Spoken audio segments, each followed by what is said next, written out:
گفتارەکانمانە ئەمڕۆ ڕێکخراوی کوردستان بۆ هەمووان بە هاوکاری ڕێکخراوی ئینتەرنیوز ئەم پرۆژەیەمان جێبەجێ کردووە لە درێژەی کار و چالاکیەکانمانە بە پێویستمان زانی کە لەم ڕۆژە تەکنۆلۆجیا بۆتە بەشێکی گرنگی ژیانی ڕۆژانەمان بۆیە بە پێویستمان زانی لەسەر ئیتیزازی ئەلیکترۆنی و ئەو لەسەر ئیتیزازی ئەلیکترۆنی ئێمە چالاکیەک ئەنجام بدەین بە میوانداری بەڕێز دکتۆرە بەسما محەممەد مستەفا کۆمیسیار لە کۆمیسیۆنی باڵای مافی مرۆڤ لە عێراق و سەرۆکی ئەکادیمیا ڕێکخراوی ئەکادیمیای سەرکردایەتی بۆ ژنان لە عێراقدا بۆیە پێویستمان زانی دکتۆرە بەسما لەم بارەیەوە لێدوانی خۆی بدا فەرموو. سپاس بۆ تۆ مامۆستاگیان، سپاس بۆ ڕێکخراوی کوردستان بۆ هەمووان و سپاس بۆ ئامادەبوونتان. بەڕاستی تاوانی جەریمەی ئەلکترۆنی یان ئیبتیزازی ئەلکترۆنی یەکێکە ئەتوانین بڵێن یەکێکە لە تاوانەکانی سەردەم عەسر ئێستا کە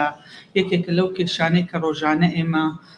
ئەگەر لە ڕێگەی ڕاگەاندن بێ، ئەگەر لە ڕێگایەکی کە بێ ئەیبیستین و ئەبینین کۆمەڵێک تاوان ئەنجام ئەدرێ سەبارەت زیاتر قوربانیەکان ژنن، هەرچەند قوربانی پیاویشمان زۆرە، بەڵام زیاتر ئەوانەی کە ڕوبەڕویانە بێتەوە ژنن و زیاتریش ئەگەر بین بۆ تایبەتمەندیتر زیاتر ئەو کچانەی کە ئەتوانین بڵێ لە تەمەنی مڕاهقەیان کە هێشتا ئەزمونێکی وایە تەمەنێکی کەمیان هەیە بەداخەوە تووشی ئەم کێشە ئەبنەوە یان ڕوبەڕویانە بێتەوە. بەنسبەت ئەبتیزازی ئەلکترۆنی ئەگەر بین بۆ تعریفێکی بەسیط، ئەبتیزازی ئەلکترۆنی ئەوەیە یەکێک هەڕەشەت لێ بکە بەرامبەر بە شتێک، جاری وا هەیە بەرامبەرەکە پارەیە مادیە، جاری واش هەیە داواکاریەکی ئەتوانین بڵێن نائەخلاقی لێەکە بۆ ئەوەی یان کۆمەڵێک تەنازولات داوای لە تۆەکە، کۆمەڵێک زانیاری لە تۆەکە بەرامبەر بەوەی کە هەندێ وێنەی تۆ بڵاو نەکاتەوە، هەندێ زانیاری لەسەر تۆ بڵاو نەکاتەوە. بە تایبەتی ئێوە ئەبینن ئێستا لە ڕێگەی تۆڕە کۆمەڵایەتیەکانەوە خەڵکەکە زۆر بەشدارن، کەناڵەکانی سۆسیال میدیە زۆرە. ئەوە یەک دوم شتیش بەشداری خەڵک لە ئینتەرنێتا زۆرە، یعنی ئێمە گەر بین بە پێی ئیحسائیات لە 2003 نسبەی بەشداری خەڵک لە ئینتەرنێت یان استفادەکردنی خەڵک لە ئینتەرنێت 0.6 بووە لە 2003. ئێستا طبعاً ئەمە نەک ئێستا لە 2018 کە ئاخر ئیحسائیە کراوە، لە 2018 ئەم نسبەیە بۆ بە 75%. یعنی خەڵکێکی زۆر ئێستا ئەکسسیان هەیە بۆ ئینتەرنێت، زۆر بە ئاسانی ئەتوانن لە ڕێگەی ئینتەرنێتەوە پەیوەندیان هەبێ لەگەڵ خەڵکانی کە. ئەمە خۆتان نەزانن دوو لایەنی هەیە، لایەنی باشی هەیە و لایەنی خراپیشی هەیە. بەڕاستی لایەنە خراپەکەی وەکووتم هەندێک خەڵک تووشی کێشە ئەبن بەهۆی ئەوەی پەیوەندی ئەبەستن لەگەڵ هەندێک خەڵکە کە نایان ناسن یان باکگراوندیان نیە یان معلوماتیان نییە، تووشی گرفت و کێشە ئەبن و لە ڕێگەی ئەوەوە مەجبور ئەبن هەندێک تەنازولات بکەن، بە تایبەتی بەنسبەت لای خۆمانەوە کۆمەڵێک عادات و تەقالیدمانە هەیە وا ئەکا لە ژن کە ترسی ئەوەی هەبێ، توانای ئەوەی نەبێ کە بچێ شکات بکە، بە تایبەتی ئەگەر مەسائلەکە پەیوەندی بە مەسائلی سومعە و مەسائلی خێزان و ئەخلاق و ئەو شتانەی کە لە کۆمەڵگەی ئێمە هەیە. بەنسبەت ئەگەر بین بۆ ئەو تاوانەی کە هەیە، طبعاً من لەگەڵ شۆخانخان قسەمان کرد لایەنی قانونی بۆ شۆخانخان بەجێ هێڵم، زۆر ناچمە تەفاسیلەوە، بەڵام حەزەکەم باسی هەندێک شت بکەم، مەسەلەن لایەنی تەئسیری نەفسی ئەبتیزازی ئەلکترۆنی بەسەر کچان. یعنی ئێمە ئەگەر بین ئەو کچە کە تەهدید ئەکرێ، کە هەڕەشە لەسەر ژیانی ئەکرێ، وای لێیت کە لە ڕاوکیا بژێ، لە ترسا بژێ، هەندێک جار تووشی کێشەی دەرونی ئەبێتەوە، تووشی کەئابە ئەبێتەوە، هەندێک جار ئەگاتە حاڵەتێک کە خۆی بکوژێ، کە ئەمە خۆی بۆ خۆی بەڕاستی حاڵەتێکی زۆر ترسناکە. کەواتە مەسەلەی ئیبتیزازی ئەلکترۆنی تەئسیرێکی زۆر خراپی هەیە لەسەر ئاشتی کۆمەڵایەتی. یعنی ئەگەر ئێمە ملاحەزە بکەین، ئێمە ڕۆژانە ئەبیستین کە حالاتی تەلاق زۆر بووە، خۆکوشتن زۆر بووە، هەندێک حالاتی کێشەی خێزانی زۆر بووە، کە یەکێک لە ئەتوانین بڵێن هۆکارە سەرەکیەکانی سەبەبەکەی لایەنی خراپ بەکارهێنانی تۆڕە کۆمەڵایەتیەکانە و خراپ بەکارهێنانی ئامرە ئەلکترۆنیانەی کە ئێمە هەمانە. وبداخەوە تا ئێستا ژنان لای ئێمە هەندێ مەسائل هەیە چۆن ئێستا کۆمەڵێک ڕێکخراو کاری لەسەر ئەکەن مەسەلەی پێڵێن ئەمنی ڕەقەمی حمایە ڕەقەمی کە تۆ وەکو ژنێک تۆ چۆن هەر مرۆڤێک یعنی شەرت نییە وەکوتم نەکو تەنها ژن بەڵکو ژن و پیاویش تۆ چۆن خۆت بپارێزێ و ئامرەی کە بەدەستەوەیە ئیمێڵەکەت حسابی فێسبوکەکەتە ئینستاگرام هەر حسابێکی کەت هەیە تۆ چۆن بیپارێزی چۆن وای لێ بکەی خەڵکەکە بە ئاسانی نەتوانن اختیراقی بکەن و ئەو معلوماتی کە تۆ ناتەوێ خەڵکەکە بیزانن بەکاری بێن تەنانەت موبایلەکەت ئەو پاسوەردەی کە بەکاری هێنی چۆن بەکاری هێنی ئەمانە هەمووی بەڕاستی زۆر زۆر گرنگە هەرچەند وەکوتم ئێستا کۆمەڵێک ڕێکخراو هەیە کاری لەسەرەکە بەڵام بە شێوازێکی زۆر کەم ئەبێ زۆر بەجددی لەسەر ئەم مەسەلەی کار بکرێت چونکە ئێمە وەکوتم ڕۆژانە ئەبینین چەندها کێشەیانێکێک لە کێشەکان لە یەکێک لە محافەزاتەکانی عێراقا کێشەی ئیبتیزازی ئەلکترۆنی وای کردووە کە نۆ حالەی تەلاق ڕووبا لە یەک عائیلە لە یەک خێزان بەهۆی ئەو کێشەوە یعنی تەسەوڕکەین تر بزانن چەند ترسناکە لە حاڵەتێکە ئەگەر بە شێوازێکی باش و ڕێک و پێک کۆنترۆڵ نەکرێت ئەگەر ئێمە بمان بین بۆ عقوبەتەکە یعنی ئێمە گەر بینیمان ئەم تاوانە چەند گەورەیە بەڵام بەرامبەر بەوە ئایا سزاکەی چییە سزاکەی بەپێ قانونی عێراقی طبعا اعتماد کردوتە سەر قانونی عقوباتی عێراقی کە ئەچێتە بابی تەهدیدکردنەوە بۆ ئەوەی داوای بەرامبەر لە یەکێک بکەی عقوبەکەی ئەڵێ نابێ بگاتە 7 ساڵ زیاتر یعنی نابێ تەجاوزی 7 ساڵ بکە هەرچەند ئێستا هەندی حاڵەت هەیە من تۆزینەوە پێش لەگەڵ شۆخانخان مناقشەیەومان کرد هەندی حاڵات هەیە لە عێراقا لە پارێزگاکانی عێراقا هەندێک تاوانبار عقوبەتەکەی گەیشتۆتە 14 ساڵ لەبەرەوەی ئەو تاوانەی کە کردوێتی تاوانێکی زۆر تەسیرێکی زۆر خراپی هەبووە لەسەر ئاشتی کۆمەڵایەتی ئەو شوێنە بەڵام لەگەڵ ئەوەش ئەگەر ئێمە بین بۆ عقوبەتەکە عقوبەت زۆر زۆر زەڕورە و زۆر گرنگە بەڵام یەکەم شت لەو ئەو تەفاسیلەی تیان یعنی هەتاکو ئێستا ئێمە قانونێکی تایبەتمان نییە بە مەسەلەیە ئەو قانونەی کە هەبوو ماوەیەک لەمەوە پێش لە پەرلەمانی عێراقی کاری لەسەرکرا ناویان نابوو قانون الجرائم الإلكترونية یەکێک لە مادەکانیان کۆمەڵێک لە بابەتەکانی باسی ئەوەیە کرد کە چۆن عقوبەی ئەو کەسانە بنەوە تاوانبارانە بنەوە کە ابتیزازی ئەلکترۆنیەکەن هەندی عقوبەی گەیشت بۆ 10 ساڵ طبعا غەرامەشی لەگەڵ هەندێک غەرامە گەیشتە 15 ملیۆن دیناری عێراقی بەڵام ئەگەر ئێوە بیرتان ما بەیان ئەگەر معلوماتان هەبێ لەسەری ڕوبەڕووی ڕخنەیەکی زۆر بووە ئەو قانونە کۆمەڵێک چالاکوان دژایەتیان کرد دژی وەستان لەبەرەوەی هەستیان کرد ئەم قانونە وەکو چۆن ئەڵێن کەلیمەت حەق یوراد بها باطل يعني ظاهرا ئەڵێ ئێمە ئەم قانونەمان دەرکردووە بۆ خزمەتکردنی کشەکانمان بۆ کشەکانمان پارێزین بۆ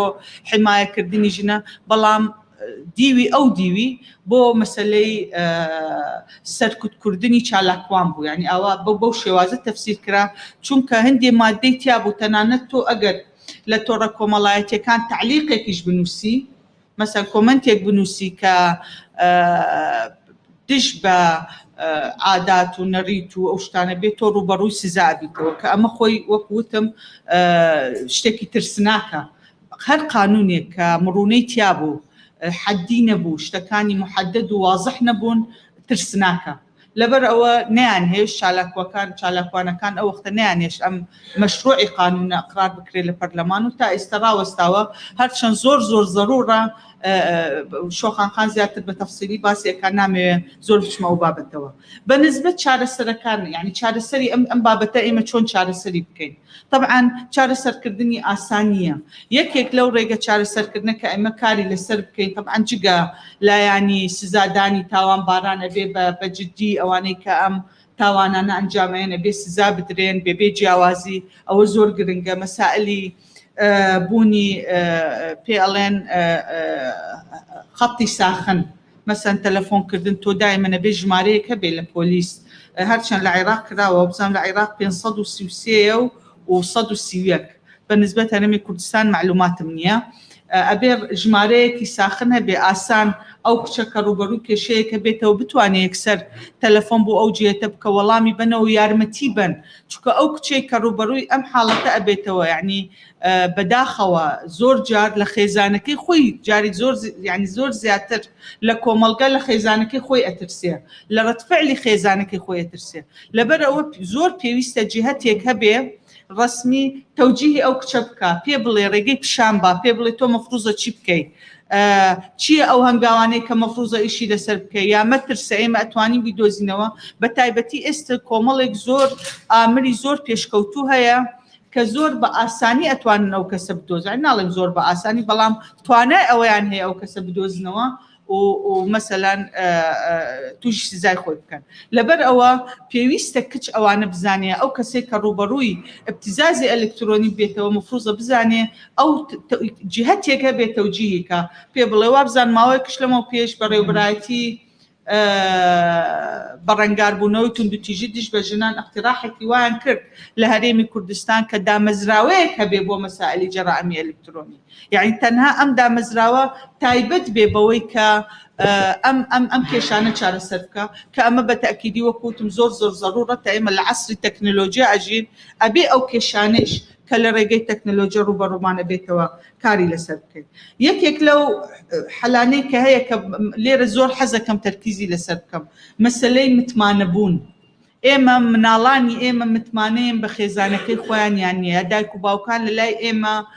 تا ئەو ئاستەنەیان توانیوە متمانە بە مناڵەکەیان بن مناڵ کە هەڵە ئەکا وا ئەزانێ ئیتر دنیا کۆتایی هاتووە یعنی ئێمە حاڵەتمان بینی تەڵەبە لەبەرەوەی لە 6 دەرنەچوە خۆی ئەکوژە چکە ترسی ئەوە هەیە بگەڕێتە ماڵەوە ڕوبەڕووی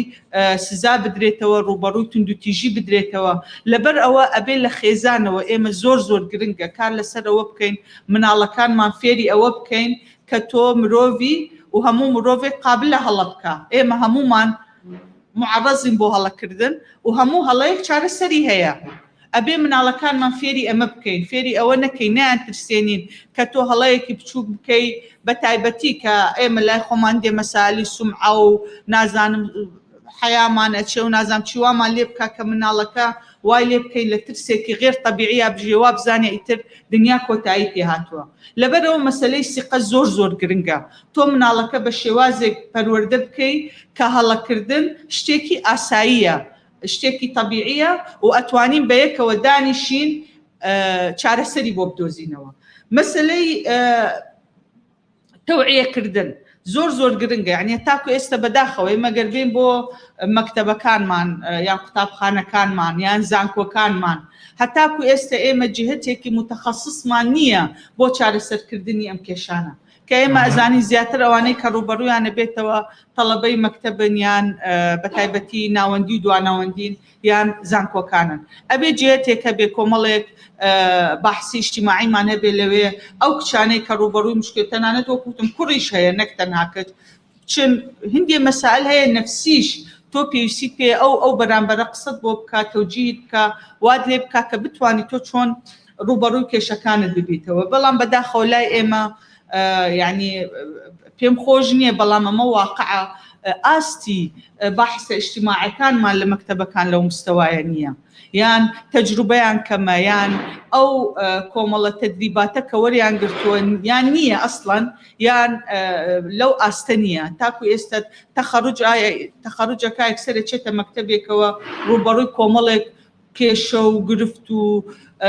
خەڵک ئەبێتەوە خۆشی هیچ خبرەیەکی نییە تەنانەت لەوانەیە توانێت ئەوەی نەبێت کێشەی شخصی خۆی چارەسەر بکە چۆن بتوانێت چارەسەری کێشەی بەرامبەرەکەی بکە بەنسبەت گرنگە زۆر یعنی ئێمە یەکێک لە کێشەکان کە ڕوبەڕووی کشانە بێتەوە مەسەلەی چوون بۆ بنکەی پۆلیس یعنی مەسەلەن ئەمە یەکێکە وەکو چارەسەرەکان لای خۆم نووسیمە یعنی خۆزگەم ناحیەی سکاڵەکردن لە ڕێگەی ئەلکترۆنی لە ڕێگەی ئەلکترۆنی تۆ سکاڵەکەی خۆت تۆمار بکە بێ ئەوەی بچی بۆ بنکەی پۆلیس چونکە چوون بۆ بنکەی پۆلیس بەڕاستی قەزیە یعنی بەنسبەت چۆن ئەچی معلوماتمان نییە یعنی ئێمە وەکو هاوڵاتی وەکو ژن بە تایبەتی معلوماتی ئەومان نییە بچم بۆ بنکەی پۆلیس چی بکەم چی پێویستە چی بڵێم بەڵام تۆ ئەگەر سایتێک هەبێ جهتێک هەبێ لە ڕێگەی ئەلکترۆنیەوە تۆ سکاڵەکەی خۆت بڵاو بکەیتەوە یەکەم شت تووشی فشاری کەس و کار و دەوروبەرت کەمترە بە نسبەت کچەکەوە دووەم شتیش معلوماتەکە بە نهێنی ئەمێنێتەوە ینی ئەو زانیاریانەی کە تۆ پێشکەشی ئەەکەی بە نهێنی ئەمێنێتەوە بۆیە زۆر گرنگات ئەو جیهتانش کە ئەم